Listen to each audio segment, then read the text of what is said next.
श्रीमद्भागवत महापुराण की जय हो। यज्ञ भगवान की जय हो। आज कथा का प्रथम दिवस है और थोड़ा व्यवस्था में भी आज पहला दिन है, सब लोगों पे लगाना। और कथा अगर विलंब से स्टार्ट हुई है प्यारे, प्रारंभ हुई तो अभी से हम ये सूचित भी कर देते हैं, हो सकता है कथा में आपको विलंब से उठना भी पड़े, क्योंकि कथा का विराम जहां तक है वहां तक कथा तो चलेगी ही चलेगी। इस ध्वनि विस्तारक यंत्र के माध्यम से हमारी आवाज जहां तक पहुंच रही है, हम सभी ग्रामवासी, नगरवासी, क्षेत्रवासियों का सादर आवाहन करते हैं प्यारे, बहुत ही सुंदर कलिमल नासिनी समस्त पापों का नाश करने वाली श्रीमद् भागवत कथा की ज्ञान गंगा बह रही है। मेरा निवेदन है कि आप सभी लोग आकर के उसमें आचमन, उसमें अवगाहन अवश्य करें।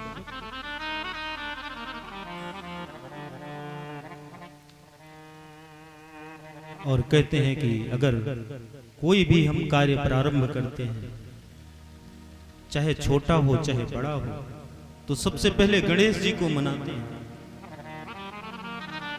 गणेश जी से प्रार्थना करते हैं, क्योंकि निर्विघ्नता प्राप्त हो, किसी प्रकार का विघ्न उत्पन्न न हो। तो ये 7 दिवसीय ज्ञान यज्ञ है। यह यज्ञ पूर्ण रूप से निर्विघ्नता को प्राप्त हो, किसी प्रकार की विघ्न, किसी प्रकार की बाधा उत्पन्न न हो प्यारे। तो हम जहां बैठे हैं वहीं बैठे बैठे भगवान गणेश का ध्यान करते हैं और उनसे प्रार्थना करते हैं कि हे गणेश भगवान, मेरा पूजन सफल बना दो, मेरा सत्संग सफल बना दो, कर लो विनती स्वीकार। प्रथम निमंत्रण आपको गजानंद सरकार। प्रथम निमंत्रण आपको गजानंद सरकार। मेरा कीर्तन सफल बना दो, मेरा पूजन सफल बना दो, कर लो विनती स्वीकार। प्रथम निमंत्रण आपको गजानंद सरकार। प्रथम निमंत्रण आपको गजानंद सरकार।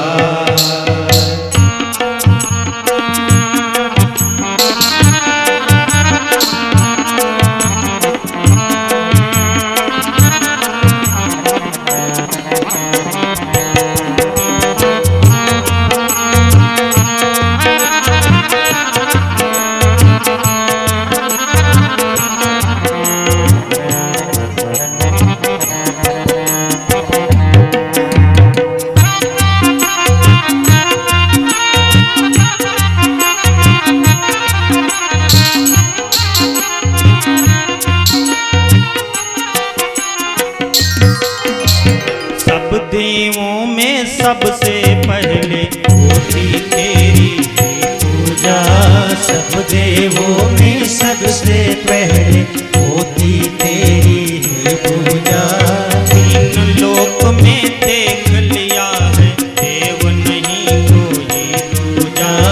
तीन लोक में देख लिया है देव नहीं कोई दूजा। तेरी तीन लोक में महिमा, जय हो। तेरी तीन लोक में महिमा, गूंजे है जय जयकार। प्रथम निमंत्रण आपको गजानंद सरकार। प्रथम निमंत्रण आपको गजानंद सरकार। मेरा पूजन सफल बना दो, मेरा कीर्तन सफल बना दो, कर लो विनती स्वीकार। प्रथम निमंत्रण आपको गजानंद सरकार। प्रथम निमंत्रण आपको गजानंद सरकार।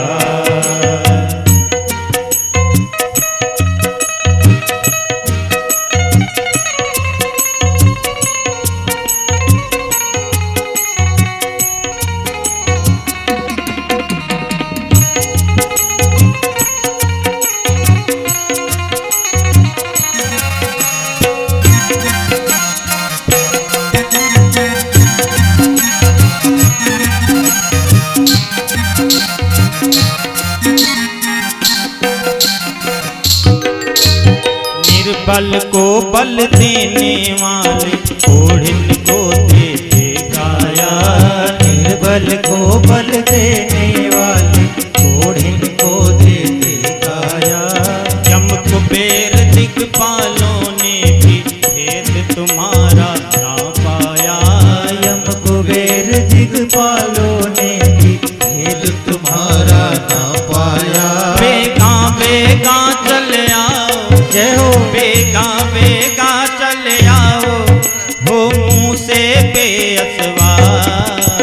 प्रथम निमंत्रण आपको गजानंद सरकार।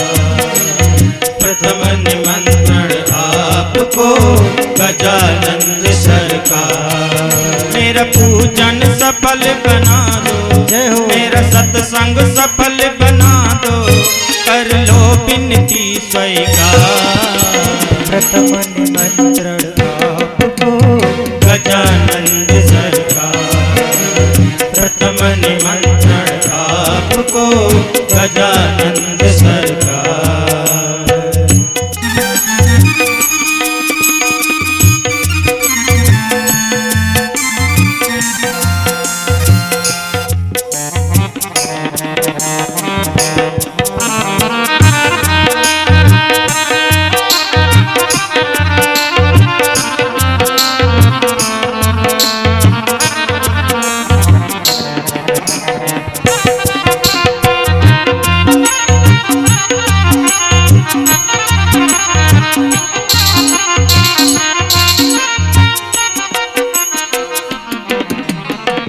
रिद्धि सिद्धि के दाता आकर अपना मान बढ़ा जाओ। रिद्धि सिद्धि के दाता आकर अपना मान बढ़ा जाओ।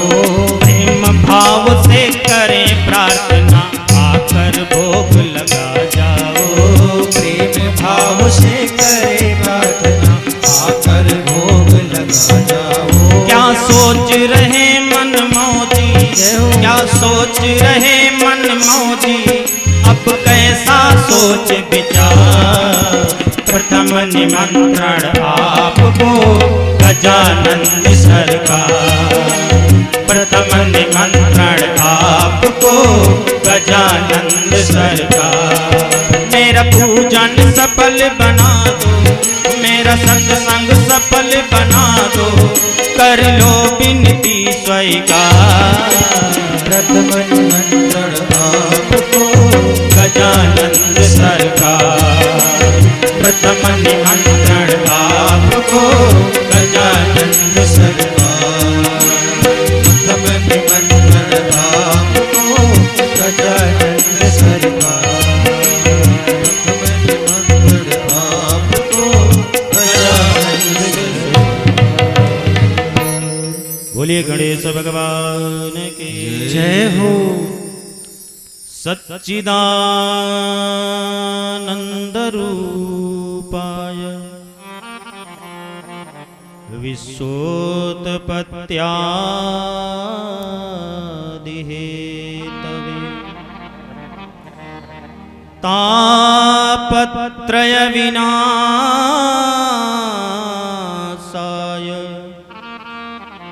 श्री कृष्णाय वयं नमः।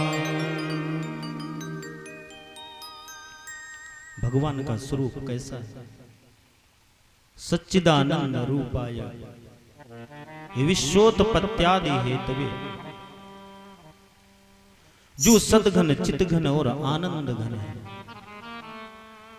ऐसे भगवान सच्चिदानंद स्वरूप जो समस्त विश्व का पालन सृजन और संहरण तीनों के जे हेतु हैं, जो तीनों के कारक हैं, ऐसे परम पावन प्रभु के पावन चरणों में हम सभी लोग बारंबार प्रणाम करते हैं। महाभागवत श्री सुखदेव जी महाराज का ध्यान करते हुए नैमिषारण्य की पावन भूमि में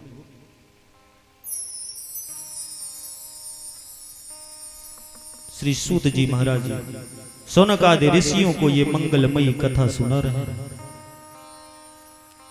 आइए हम आप भी अपने मन को उसी नैमिषारण्य की पावन भूमि में लेकर के चलते हैं, जहां पर ये सुंदर मंगलमयी कथा हो रही है। 88,000 ऋषियों के मध्य श्री शौनक जी महाराज प्रधान श्रोता बन करके सभी श्रोताओं का प्रतिनिधित्व कर रहे हैं, और आयु में जो सबसे छोटे हैं, ऐसे श्री सूत जी महाराज व्यास पीठ पर आसनासीन हैं। परम सुशोभित हो रहे हैं व्यास पीठ पर सूत जी महाराज। शौनक जी आयु में बहुत बड़े हैं, परंतु वयोवृद्ध होकर भी श्रोता बन करके बैठे हैं। और इनकी विशेषता क्या है शौनक जी महाराज की? कथा अमृत रसा स्वाद कुशलः, भगवान की कथा जहां पर भी होती है शौनक जी महाराज बड़े ध्यान से सुनते हैं। और मेरा निवेदन है कि आप लोग भी ध्यान पूर्वक सुने। भगवान का कथा अमृत पान करने में बड़े कुशल हैं शौनक जी महाराज। ऐसे महान वयोवृद्ध जब कथा सुनने बैठते हैं तो बिल्कुल अनभिज्ञ बन जाते हैं, कुछ जानते ही नहीं, किसी प्रकार का जैसे इनको ज्ञान ही नहीं। यही शौनक जी महाराज की सबसे बड़ी कुशलता है। आज शौनक जी सूत जी महाराज को नमन करके पूछते हैं, हे सूत जी महाराज, अज्ञान अघात विध्वंस कोटि सूर्य सम प्रभ सूतख्या ही कथा सारम मम कर्णम रसायन। हे गुरुदेव, हे सूत जी महाराज,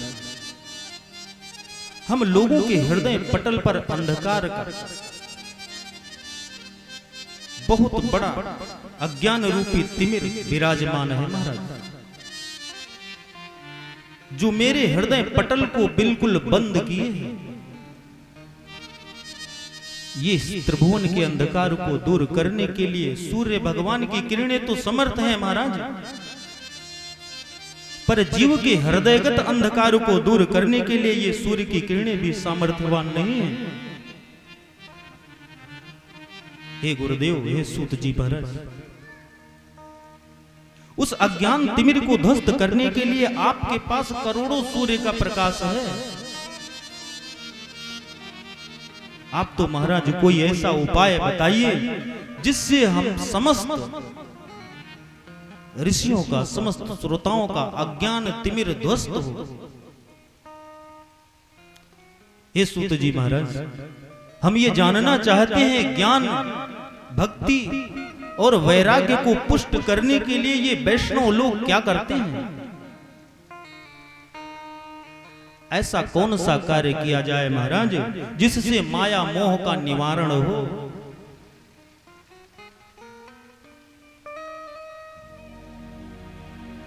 देखिए महाराज, अब तो घोर कलिकाल आ गया, लोगों की प्रकृति आसुरी हो गई है, हर प्राणी क्लेश से आक्रांत है सूत जी।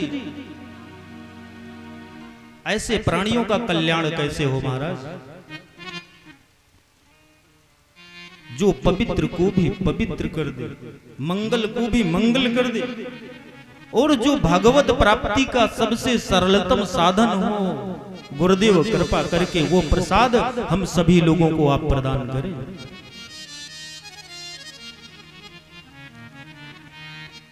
सौनक जी कहते हैं, सूत जी महाराज, किसी को चिंता मणि मिल जाए महाराज, तो चिंता मणि की विशेषता यह है कि यदि मणि को हाथ में लेकर के किसी वस्तु का चिंतन करते हैं तो वो वस्तु व्यक्ति को प्राप्त हो जाती है। और कल्प वृक्ष की महाराज विशेषता यह है कि कल्प वृक्ष के नीचे जाने से जो व्यक्ति अपने मन में कल्पना करता है, कल्प वृक्ष उसको प्रकट करने में सामर्थ्य रखता है। परंतु महाराज, चिंतामणि और कल्प वृक्ष में वो सामर्थ्य नहीं है कि जो भगवान को प्रकट करके दिखा दे। यह सामर्थ्य तो केवल गुरुदेव भगवान की कृपामयी छाया में ही संभव है, और वो कृपा सदैव आपको प्राप्त है सूत जी महाराज। आपके लिए कुछ भी दुर्लभ नहीं है। जो बड़े बड़े योगियों को दुर्लभ वैकुंठ है, वो भी गुरु कृपा से बड़ी सुलभता से प्राप्त हो जाता है महाराज।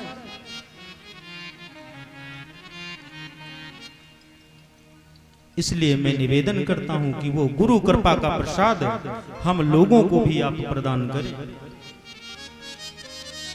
अब तो सूत जी महाराज प्रसन्न हो गए, बिल्कुल प्रमुदित हो गए,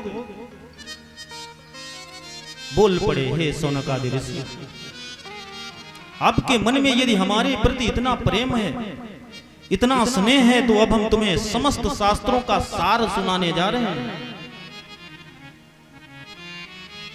जो संसार के भय को समाप्त कर देगा। कोई भय नहीं रह जाएगा महाराज आप में। परंतु प्यारे, इसे जरा सावधान होकर के सुनना।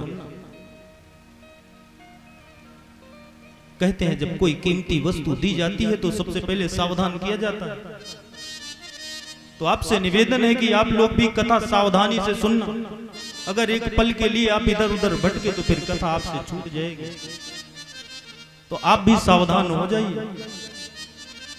बड़ा कीमती प्रसाद आप तिवारी जी के माध्यम से प्राप्त कर रहे हैं।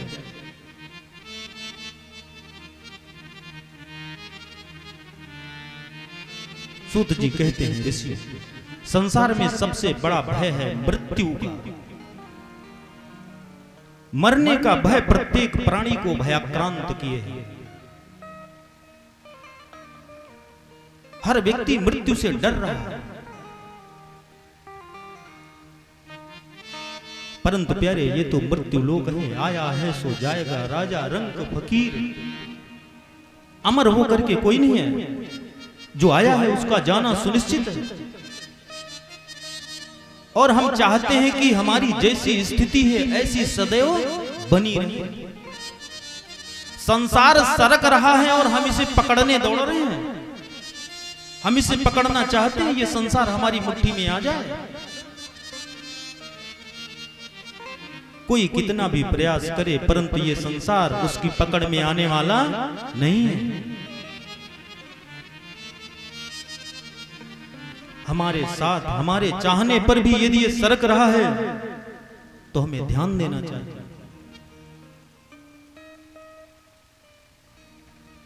सबसे बड़ा भय मृत्यु। तो उस मृत्यु भय को समाप्त करने के लिए हे शौनकादि ऋषियों, महाभागवत श्री सुखदेव जी महाराज ने श्रीमद् भागवत संहिता को कलिकाल में प्रकट किया है। काल ब्याल मुखग्रासो त्रास निर्णास हेतवे श्रीमद् भागवतम शास्त्रम कलौ कीरेण भासितम। कहते हैं तोता बड़ा मीठा बोलता है, परंतु बोलता वही है जो उसे सिखाया जाता है, जो उसे पढ़ाया जाता है। तो श्री सुखदेव जी महाराज ने भी जगत में कल्याणकारी भागवत रूपी फल तो प्रदान किया, परंतु ये कोई मनमुखी फल नहीं है कि अपने मन से कह दिया, जैसा समझ में आया वैसा कह दिया। उन्हें भी आचार्य परंपरा से जो प्राप्त हुआ वही समस्त जनमानस को सुखदेव बाबा ने प्रदान किया।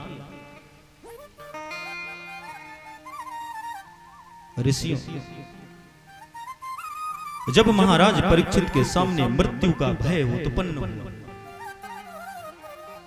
7 दिन में मरना सुनिश्चित हो गए, महाराज परीक्षित अपने कल्याण का मार्ग खोजने लगे। क्या करूं भाई, हमें क्या करना चाहिए? 7 दिन में मरना सुनिश्चित हो गए। उसी समय महामुनि श्री सुखदेव जी महाराज ने श्रीमद् भागवत संहिता के द्वारा परीक्षित को भय मुक्त कर दिया। जैसे ही गंगा जी के पावन तट पर श्री सुखदेव जी महाराज भागवत संहिता का प्रवचन करने के लिए विराजमान हुए, तो इसकी खबर देवताओं को लग गई। देवताओं को पता चल गया। देवताओं ने क्या किया? सुधा कुंभम गृहीत्वैव देवास तत्र समागमा। सभी देवता अमृत का कलश लेकर के प्रकट हुए। हाथ जोड़ करके श्री सुखदेव जी महाराज से निवेदन करने लगे, हे सुखदेव जी महाराज, हम अमृत का कलश लेके आए हैं महाराज। मैंने जैसे ही सुना है कि महाराज परीक्षित के सामने मृत्यु का भय उत्पन्न हुआ है, 7 दिन में मरना सुनिश्चित हो गया है, इसलिए आप उन्हें महाराज ये अमृत पिला दीजिए। और ये जो सुखदेव जी महाराज को कथा अमृत पान कराने जा रहे हैं, कृपया आप ये अमृत पान हमें करवाएं।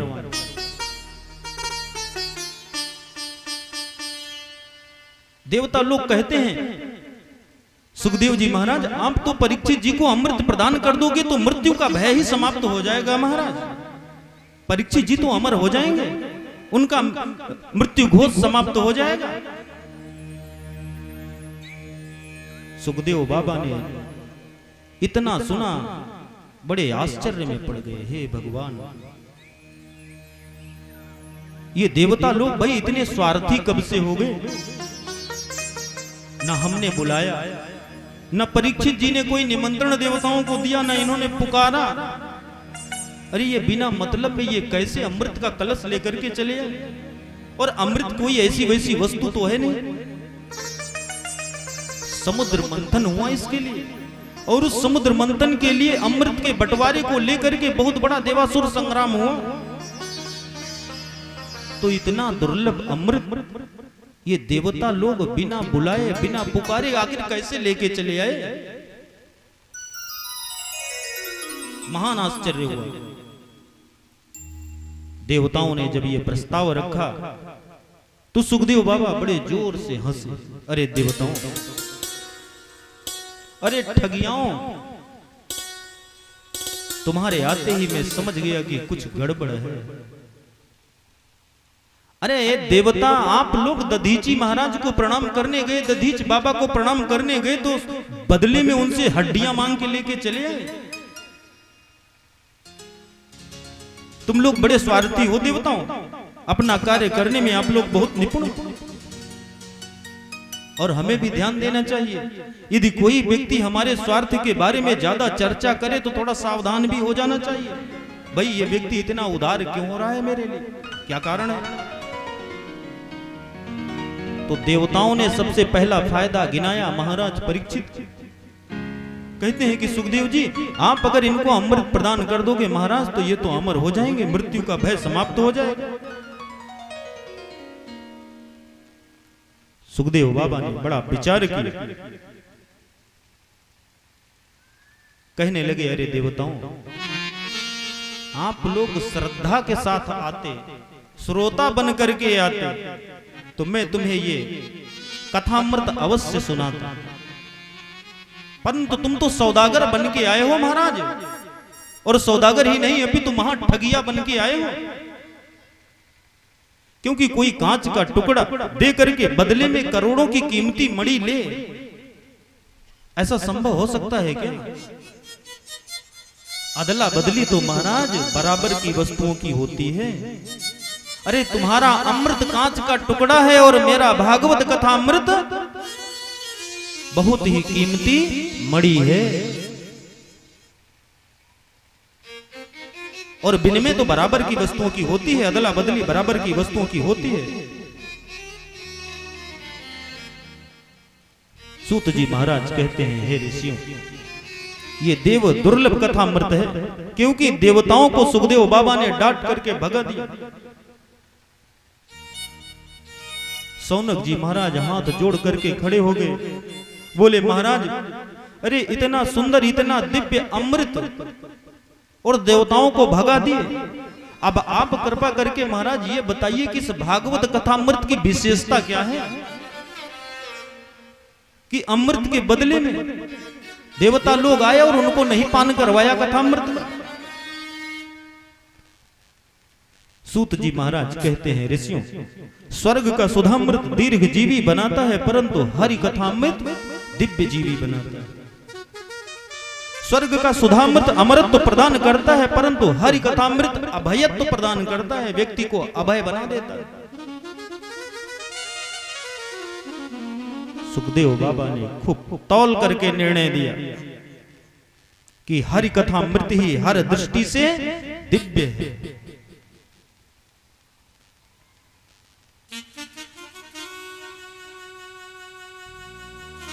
देवता लोग लौट करके आए, ब्रह्मा जी से शिकायत की, देखिए महाराज, हम देवता होकर के भी भागवत कथामृत पान से वंचित रहे, और महाराज मानवों को इसका अधिकार दिया गया। हे ब्रह्मा बाबा, हम ये जानना चाहते हैं कि इस भागवत कथामृत में ऐसी क्या विशेषता है कि जो हम लोगों को डांट करके भगा दिया गया, और उसके बदले में मानवों को इसका अधिकार दिया गया। ब्रह्मा बाबा ने कहा, अरे देवताओं, जरा संतोष रखो, पहले ये देखो कि कथामृत पान करने के बाद परीक्षित का परिणाम क्या होता है। 7 दिन कथामृत पान करने के बाद जब परीक्षित को परम पद प्राप्त करते हुए देखा, तो धाता अपि विस्मितः, ब्रह्मा बाबा भी आश्चर्यचकित हो गए।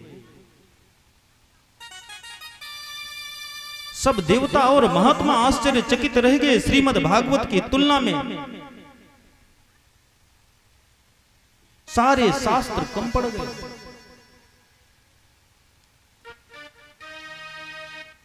क्या विशेषता है भागवत की? तो एक तरफ तराजू के एक पलड़े पर सारे धर्म शास्त्र रख दिए गए, और दूसरे पलड़े पर श्रीमद् भागवत महापुराण को रख दिया गया। और जब उठा करके देखा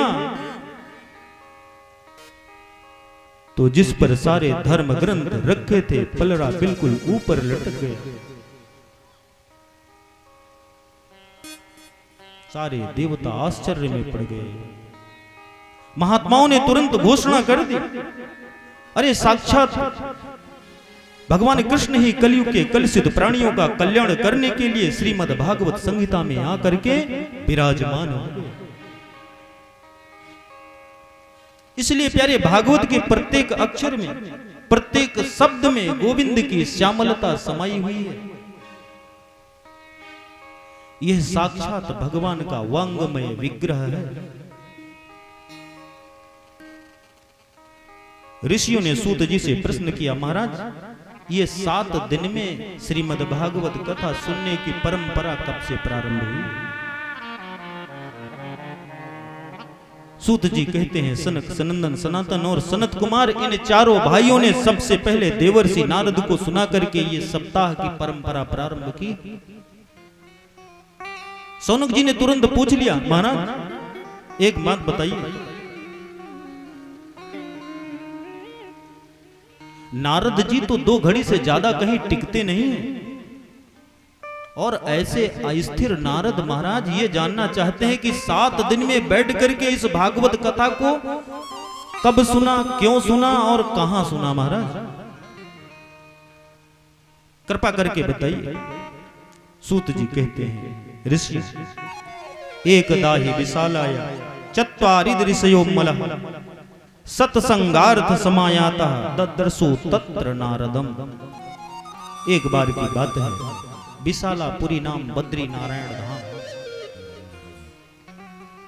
बद्री नारायण धाम में सनकादि चारों भाई विचरण कर रहे थे।